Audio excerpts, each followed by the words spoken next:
Homeopathic चिकित्सा क्षेत्र रे मनुष्य और प्राणी भितर सीमित हो रही ना। यह वर्तमान कृषि क्षेत्र रे मध्य बेस आदृत लाभ कलानी। आज कृषि क्षेत्र रे होमियोपैथिक प्रयोग यही विषय रे आलोचना करिवा।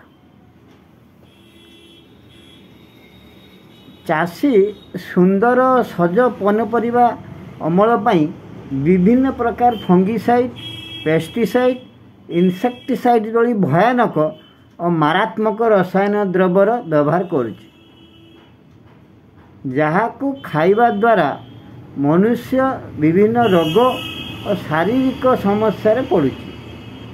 ए प्रकार समस्या को प्रतिहत करिया पई आम होमियोपैथिक रे कृषि क्षेत्र रे केते गुडे औषध व्यवहार करा जाए, जेमिति कि ठुजा मदर टिंचर। यही गच्छर पत्र मचा पाई 1 लिटर पानी रे 4 ठोपा हिसाब रे सप्ताह को 2 थर पत्र और मूल चेर रे स्प्रे करवा दरकार। क्रियोजट 200 यह पनीपरिवार पोक नियंत्रण करिथाए। 1 लिटर पानी रे 4 टोपा हिसाब रे सप्ताह को 2 थर व्यवहार करा जाए। सिमिसी फुजा 200 यह पनीपरिवार फल झड़ा पाई आवश्यक। 1 लिटर पानी रे 4 टोपा सप्ताह को 2 थर स्प्रे करिया दरकार। कार्बोवेज 30 यह गच्छर झाउला रोग पाई दरकार।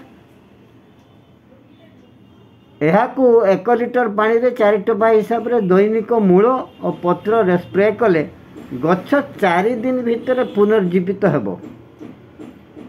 एहीपरि अनेक औषध सरिनम 200, सांबुकस नाइग्रिया, पल्सेटिला 30 इत्यादि आमे कृषि क्षेत्र रे व्यवहार करिथाउ।